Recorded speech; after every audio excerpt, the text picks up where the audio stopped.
Hello, my name's Julie Cairnes and I'm a life mastery and conscious creation coach.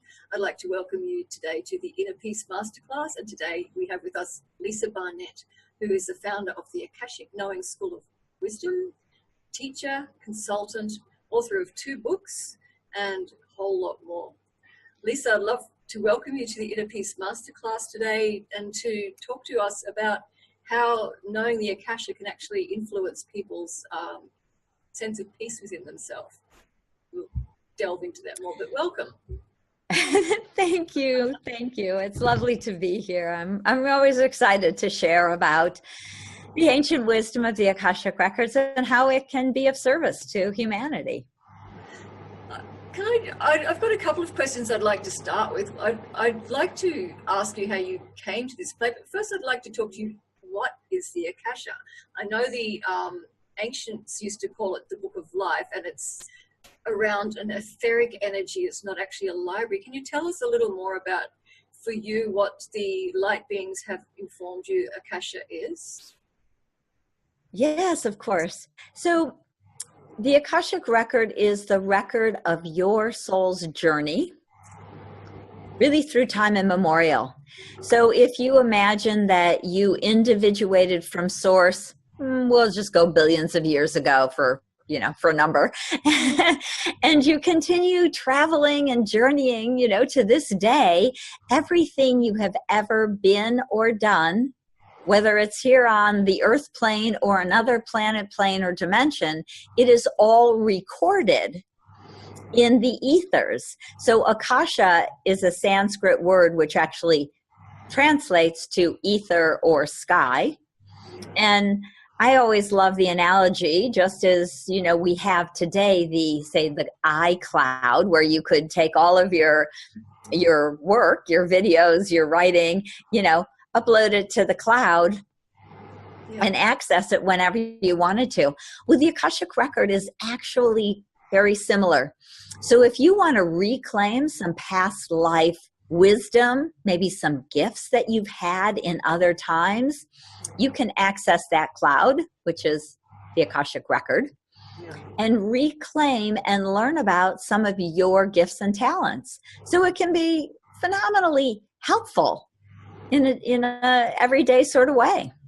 Absolutely. And I recall reading that you have been informed that we can have up to 800 lives. We've possibly lived about that many times during our sojourn on this particular planet.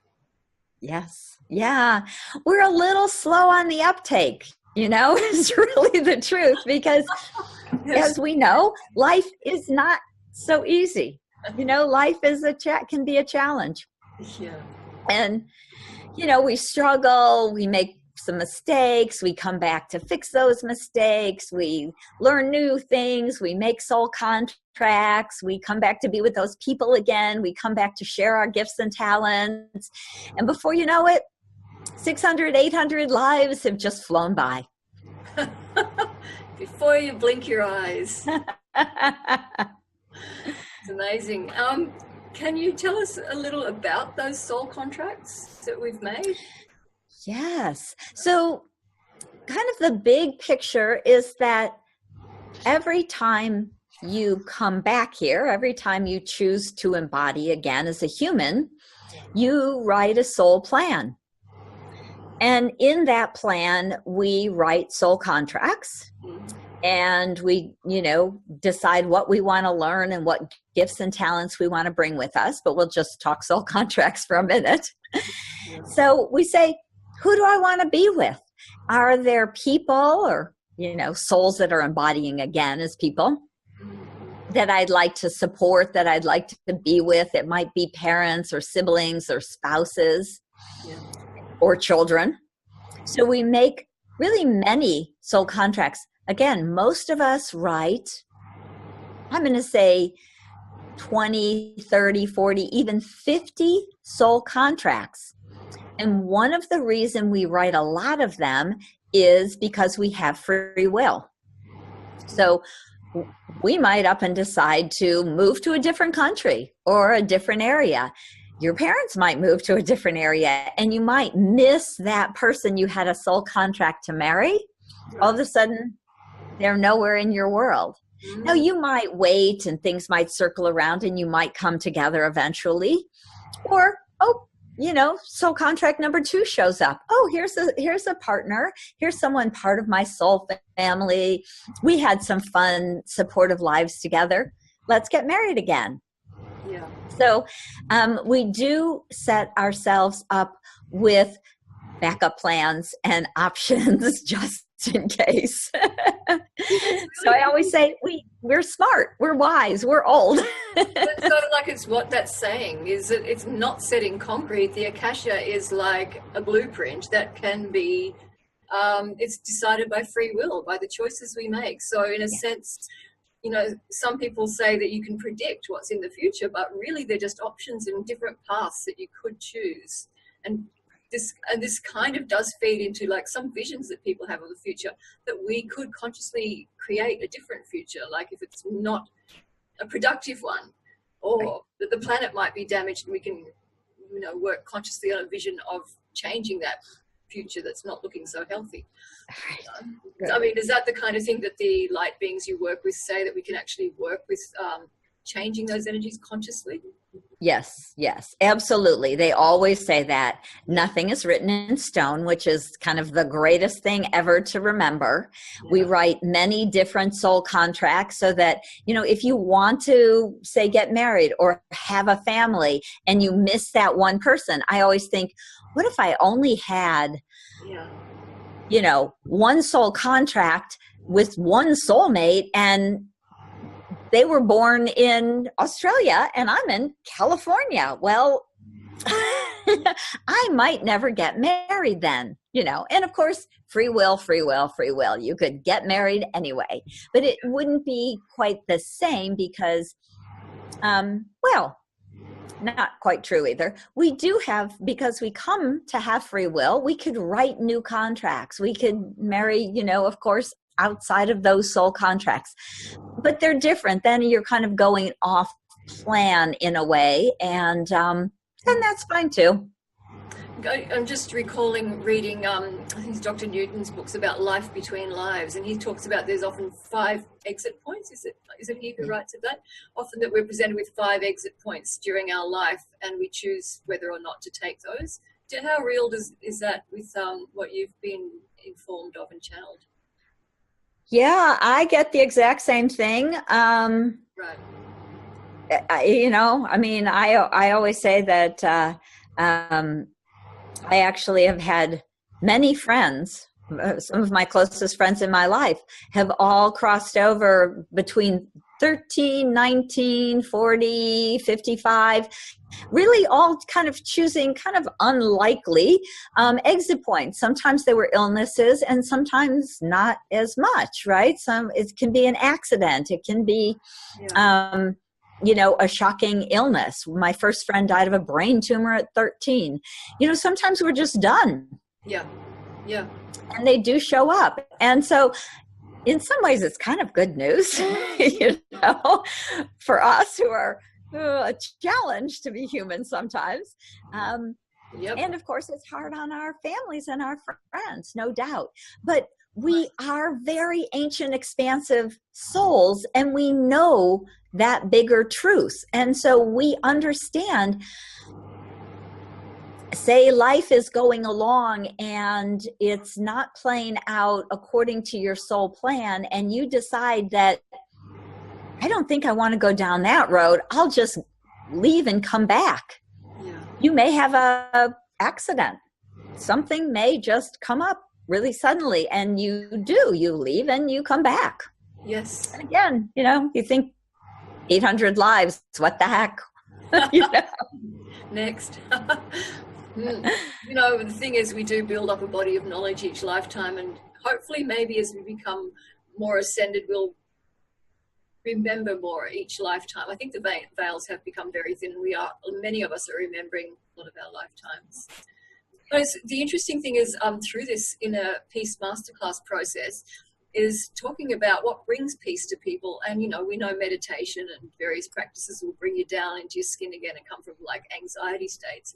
But also this work that people are doing around Akasha, hypnotherapy that does past life regression, forward progressions, life between lives. This is amazing how it really does bring peace to people, remembering that this life doesn't end just now. This is not the only body. This is not the only life. It's just, and also the Dalai Lama spoke to that. You know, he's not just about meditation. He's said a lot around the Akasha as well. So just, you know, in your work, what kind of peace have you seen people delving into the Akasha bring to people? Well, you know, I actually see it come in different levels and layers, as most of the information in the Akashic Records do. So the way I work is I connect to my specific soul records or the specific records of a client and talk to their beings of light. So it's lovely to be able to have real kind of conscious verbal communication to get real concrete answers. And often what they say is that just by understanding and witnessing and having that validation that life is infinite, that you go on, and that you really do have talents and gifts and purpose and beautiful supportive contracts. And of course, we come to learn and grow as a soul also, and that's what we often call karma. But it's much more about learning than punishment, right? It's never about punishment or good or bad. It's all about growth and learning. I was just explaining the other day that if I went back to university and took a chemistry class, it would be kind of a punishment for me. It would be massively challenging. That class, you know, I never even took biology. So it would be a huge challenge. Yeah. You know, and if I made it through and went on, there would be great gifts in that learning and that growth. I really see life as the same sort of, or karma, in a similar sort of way. So for one person, it might be about, you know, relationships and patterns. It might be about abandonment or jealousy or loneliness. And these are all lessons, just like if we were going to university and saying, okay, I'm going to take this challenging class, whatever it might be for you, like for me, chemistry, but for that soul, it might be relationship or love or compassion. Or so this is really why we come. It's about the soul's growth and understanding. So I find that when we can just accept that, and that can bring us peace. It's like, oh, I'm not being punished. I'm not struggling with money because I'm a bad person or I was a thief or something, you know, I stole all this money. No, it's about learning the infinite abundance of the universe. And some of the ways that we learn this is to have to work through it, learn about it, and come to a place where we can clear our view of it and shift that. And so working in the Akashic Records can help us to see those blocks, understand things like past life vows of poverty. It may be times where we were not generous when we had money, or, you know, it could be, it's usually many different things. And so the Akasha, the records give us that bigger view, that, you know, expansive view of our lives and many lives, right? Again, you can see, oh, here's 3 lives where I did this. And, oh, there was that life where I was very wealthy, but you know what? I wasn't very nice. So I vowed to never be rich again. And there was that, you know, that life where I was a philanthropist. Let's reclaim some of those memories and those gifts. And so we kind of work with the energy throughout what we call time and space. And we can clear the blocks and we can reclaim some of those gifts and talents. Are there any that you're prepared to share? Any memories that you have that were quite outstanding to you? Maybe in a session you may have done for yourself or someone else, but just information that came through that was kind of really expansive or blew your mind in a sense, like really brought in new information that we need to hear? Is it? And I was just guided to ask that question. Yeah. Yes, of course. I know. I'm like, because I kind of work in this every day, I think, oh, what would be interesting to people? Some of the information and energy that they've been sharing about kind of bridging the third dimension to the fifth dimension is very beautiful. And I see that kind of white bridge going off into this etheric level. And they said to me a few years ago, they said, before you know it, you'll see the fairies and the unicorns again, because they're waiting over there in the fifth and sixth dimension. Yeah. And so it helps us to go, oh, we're not just stuck here, and they're not gone. They're real, and they're just in another dimension. So I find that understanding can be very helpful for people. And to realize that we can also be very, very galactic. We haven't just been human. Mm-hmm. Some of us, once we reach a kind of higher vibration, actually go and help in the angelic realm, and we become angels for other humans. Beautiful. Are there angels amongst us? He's going off. Yeah, my little warrior pup. There must be critters in the yard. Do you want to pause and I'll let her out? Okay.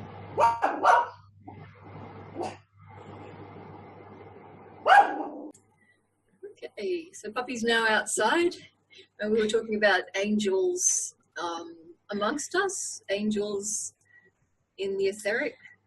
Yeah, so it's very interesting because what I found was that most people tend to think that we just are human, that we individuate from source and we come to earth. But the truth is that we are travelers. We live in other planets, planes, and dimensions. I think many people realize that they're also star seeds, have lived on Sirius, the Pleiades, Arcturus, many different planets, and many of those energy beings in energy form are also helping us here on planet Earth right now to recreate the world. But some of us also live in the angelic realm, and we become angels for our soul family. So we may trade off in a way where one life I'm the angel, and the next life you're the angel and I'm the human. And so it's kind of interesting. It's a vibrational piece. I haven't heard that before. That's beautiful, because you can definitely sense that energy with various people. Right. And often the whole soul family, which is like a soul group that's been traveling around together forever, does this. So they go into the angelic realm, and they kind of are angels for each other and us. And my dog, honestly, she is a companion from another world. Yeah. So I always tease her that she's my little warrior pup, and she likes to bark out entities and other energies that show up. And I don't believe she's been human. I believe that it's just that we've been together in other planets, and this time she's gets to be the dog. And I think sometimes she was made the smart choice.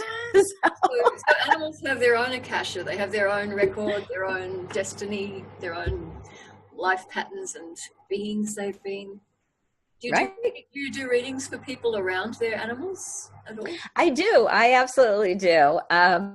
So we just, again, it's all by permission. So I would open the owner's records, and we would ask in the owner's records if the dog or the cat would give permission to have his or her records opened. Okay. So, honestly, I find that I can often get almost as much of the same information just by asking from the owner's point of view. How can I support my pet? Have we had other lifetimes together? Where were they? Is my dog or my cat trying to tell me something I can't hear? So yes, so we can actually find so much of that information in the owner's records themselves. Thank you. And I'm just wondering if you can share with us, because I know a lot of people who are watching this would be very interested, as I am, just how it unfolds. What is the experience like for you when you connect with the Akasha? How does it begin, like a session? And is it a visual experience or an auditory or a dream-like visionary? How is it for you? How does it work? Well, for me, it's a very simple process. I was given access prayers. I call them Akashic access prayers. So it's a simple prayer that really vibrational key that opens and unlocks the records. So it really feels like you kind of go from your heart into this expanse. I personally am clairvoyant, clairaudient, kind of claircognizant. So I receive information on all those levels. Yes. And when I do readings for clients, in the same kind of way, I'm opening their records, and so I'm going into that energy and vibration, and you get all sorts of, sometimes I'll get these beautiful visuals of who they are. Sometimes I'll get those angelic visuals, and their record keepers will be saying, oh, this is a very angelic soul, and so when we ask questions, we can get some pretty specific information. So I find it very, very useful, because we can say, like we're talking, what's blocking me from going forward and creating a new business, or why am I afraid to get out there and, speak on a telesummit? How come, I can't do that? How come they can do it and I can't do it? So we actually have energy blocks that often come from this life and past lives. So we work in it all. Yeah, I see that you do work a lot with people around their businesses and Akasha. So can you talk a little bit to that, how you work with people on that level of business blocks? Right. So we can actually open the records of a person's business. So if you have a business, you just would name it.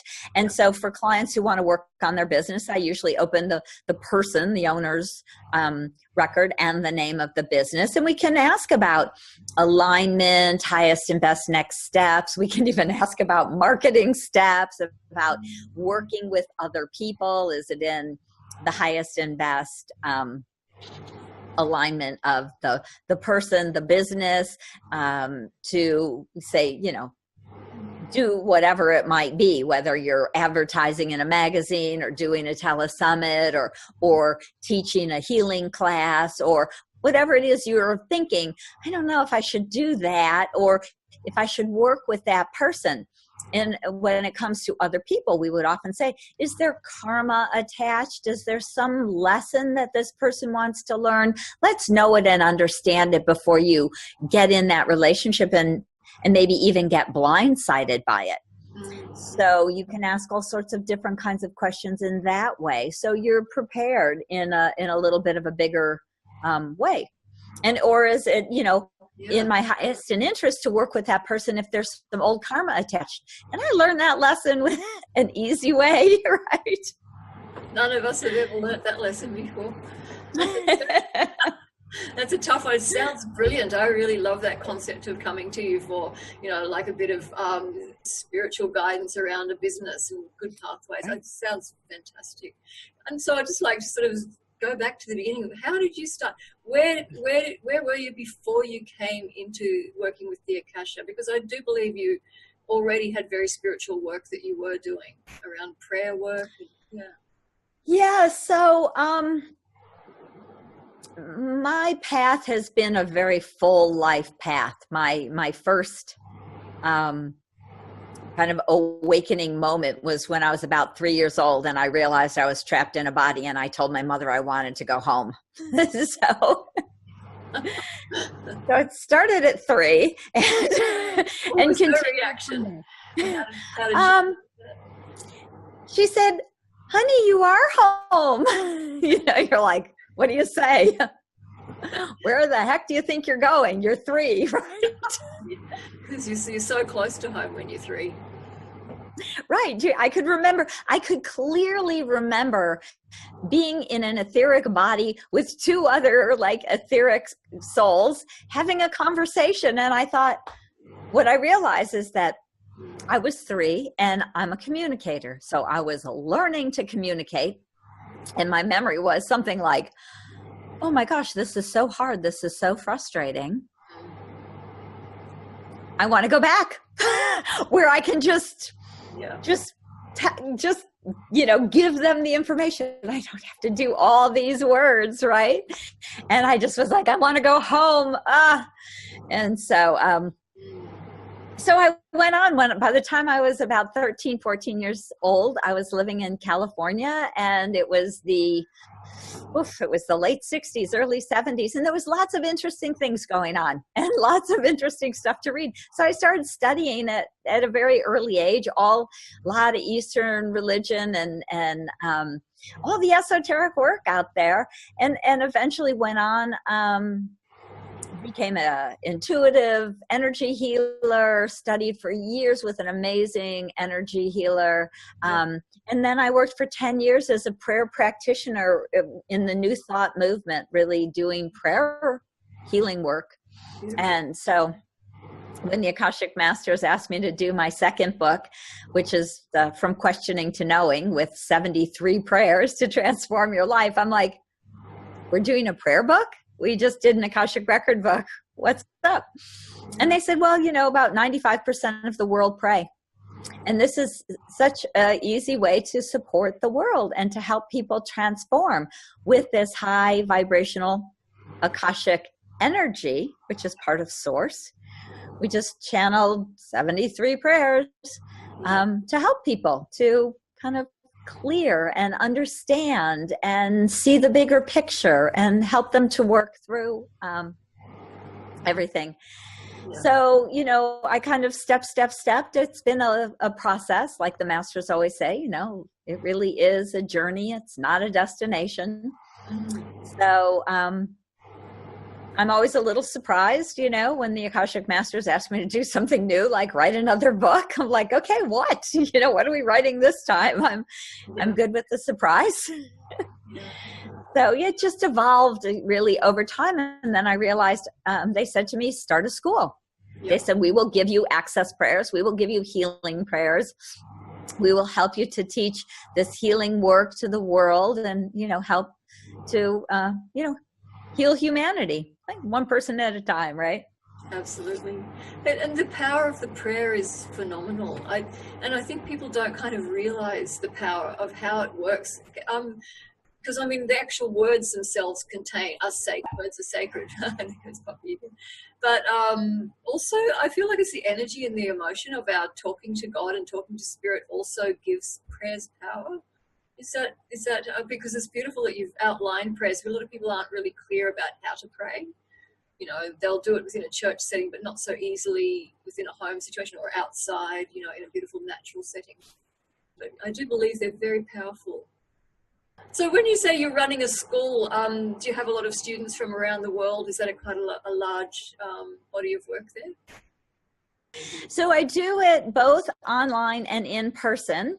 And as I was saying, the Akashic Masters, when they asked me to open the school, they said, we want you to bring this divine, guidance out to the world.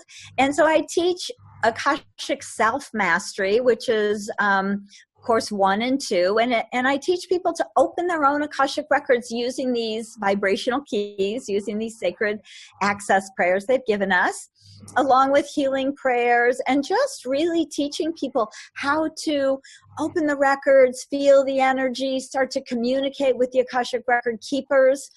And then in the second course, we go really deep into all sorts of information like past lives. What was I? What gifts and talents do I have? Do I have blocks from these past lives? What else can I know about who I've been in a, kind of big and useful sort of way?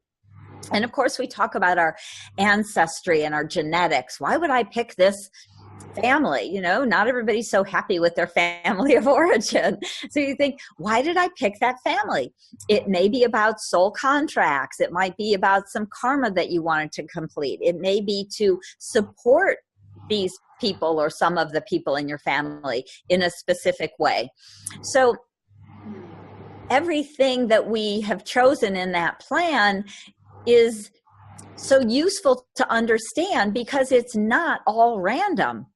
So in teaching people this Akashic self-mastery, it allows you to go forward and use your own soul's wisdom to guide you every day of your life. Whether it's, you know, how can I best support myself, my family, my community, my business, or if you want to go on, I also teach people what I call Akashic career mastery. So there's many people right now are really interested in learning to do this sort of work where they learn to read the Akashic Records for clients. So I teach a whole 7-month program in order to teach you to do that and be able to create a spiritual business for yourself. I just wanted to hark back to the concept of the ancestral lineage, because I find, to me, that's a very complex question. On the one level, we acknowledge we've been many bodies, many beings. On another level, we're born into a family, a lineage, a bloodline, whatever, a culture, a race, all of that. But we may have been many different races, different colors, different cultures, different religions.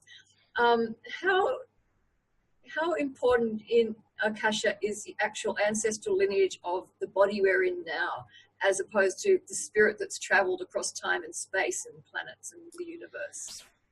Yeah, so it's a complex. I wouldn't say that it's huge. What I would say is that it can explain many different things to us. So you may have picked a particular family lineage because it can help and support you. So of course it's easy to use myself as an example. On both sides of my family, both my father's side and my mother's. So my father's side is Jewish, and the family lineage are of Cohens, who are spiritual teachers. Yeah. My mother's side is Scandinavian, and with quite a few kind of, psychic oracle, kind of aware channels in that side of the family. So between the two sides, it helped me to bring in these gifts with ease and grace. So understanding that can be useful. That's a little bit almost more genetic.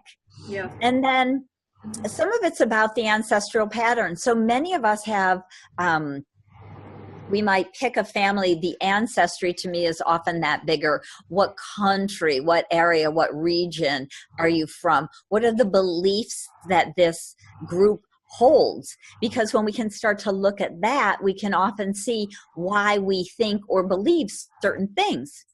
And as we look at it more of an ancestral belief, which is often unconscious, again, it makes it so much easier to just kind of let it go. We can be like, oh, I don't have to believe that. That's what my grandparents and my great-grandparents believed, and it trickled down to my parents and to me, and I can let that go. And I can reclaim the gifts that are also connected to that ancestry or that genetic lineage. And then we also have a soul lineage, which is kind of a whole nother animal. So it is multi-layered. I mean, it's fascinating. I've got a fairly strong degree of past life recall myself, and I feel like I've been everywhere, man, kind of thing. And I think many of us have. But also, are there people that really stay in one kind of soul group, life after life, same kind of religion, or others that are more kind of multiversal, gone to many different places in their times? Yeah. I think most of us, especially as we get older, soul life-wise, not human age-wise, but we become pretty expansive. So we have lives all over the world. Yeah. And many times, so, we're speaking, I know, to many people who are healers and teachers and very, spiritual leaders and guides. And those sorts of people, of course, are more expansive. You may have been a shaman. Maybe you were in the goddess temples in ancient Greece and Persia. And, you know, maybe you were in South America or Peru for a while within the shamanic traditions. And then maybe in the US with the Native American traditions. And of course, let's not forget about, Southeast Asia and India and all of those spiritual traditions. So I would say that as we get older, maybe we're heading into our 400, 500th life or something, we've actually had many, many different lives in these different kind of planes and dimensions, and we've lived all over. And also, again, other places, other worlds, not just here, but many countries, many worlds. So yeah, that's how we really learn and grow. If you had your choice of worlds, which one would you go to? I go to Pandora, but I don't know if it has a name in I swear I watched that movie so many times. I was like, oh my God, home. I come from very watery worlds. I'm very Syrian, and the dog star Sirius has A and B. So Sirius A is the whales and the dolphins, and I've had probably more whale lives than dolphin lives, but very water. I'm water in this life, and obviously you can see I wear water as best I can. I would live in it. And the other side are the Egyptians, and that's the other alchemy and magic and amazing information and power that came with the Egyptians from the dog star Sirius. So those are kind of my strongest home worlds, although being a galactic traveler, I kind of love it all. It's the same in this life. I love to travel, whether I'm going to Europe or Greece or I'm looking forward to Australia, and I've spent some time in South America, and it's all fabulous. It's all fascinating. It is. Yeah, it's meant to be lived. And I relate to that watery world. I think a lot of us are gathering again in this lifetime. And you know what? There's fire in the water. People shouldn't underestimate the water. There's a lot of energy in the water. It's very powerful, and it's very much needing love at this time on the planet. Yes. The water element. I'm wearing red to energize myself, and I keep it around me because I am so water. I'm so blue. My energy is so totally blue. I had to kind of balance it in my home. Like a little too cool. Anyway, I'd love to thank you so much for speaking with us today, and people can contact you about your school and your work through your website, which is on our opt-in page. Could you tell us the link to your website? akashicknowing.com. Yep. So pretty simple. I'm sure it's there. So you can find out all about my classes. I'm actually doing a online course 1 starting in January. So if people are interested in learning more about this, that's a great thing to look on the right-hand sidebar on my homepage. You'll see Akashic Course 1 coming up online. So it's fun. I have students in Australia and all over the world, and it's, I just love to teach and share this work because it's so empowering. And that's the point of what helps us now, is to empower ourselves, to know ourselves and our soul plan, so that growth becomes so much easier. That's just such a crucial point. I keep seeing threads coming up in this masterclass, and a more current thread coming up is destiny, knowing your mission, knowing why you're here. And people who've lost that thread are really needing assistance. So I think that's really, it's a huge part of the work at the moment, is helping people remember what they've forgotten. And you're also very generously giving a free gift to our viewers. Can you tell people who are watching what that gift is? Well, there are actually 3 free gifts that are available. 2 of them are guided visualizations, and I'm a big fan of kind of healing, connecting visualization. So they're 8 to 10 minutes, and one is a beautiful column of light that literally connects you up to your Akashic records, and I recorded it. The Akashic Masters channeled it in my book, From Questioning to Knowing, and so I recorded it so people could connect up really auditorily, right? To have that feeling with the music and really be able to do it as a meditation. And then when we read the healing prayers, there's more power, more potency, because you're really fully connected in this beautiful column of light. So that's one of the gifts. And then one of my favorite meditations is called the Rainbow Shield. And it helps people to be guided, guarded, and protected, and to align to your soul path and purpose. So when we move everyone out of our space and we own our space and own our physical bodies and our energy field and create a nice rainbow shield, it makes it so much easier to figure out what you came to do and what your purpose is. So it's very, very useful as we go forward in the world. And the third part of the gift is a ebook with prayers of self-love. So coming to that place to heal ourselves, to raise our esteem, to love ourselves is another huge piece as we go forward in the world to creating heaven on earth. Wow. So those are the gifts, and I know everyone will enjoy them and feel that energy. It's really very blissful. It's just another way that the Akashic Masters give us this beautiful love energy. Yes, so needed at the moment. Thank you so much. Such beautiful generosity with your gifts. And thank you so much for speaking with us today and making the Akasha accessible to humanity in such a way, through yourself and through teaching others to access it also. I really believe that this is a way for people to remember, their mission, why they're here, and the greater purpose, and that this is not our only life, which is a great relief. So thank you so much for speaking with us today, and all the best wishes and love to you in your wonderful work. Oh, thank you. Thank you so much, Julie. It really was a blessing to meet you and to be able to share this information with your listeners, your watchers. Thank you.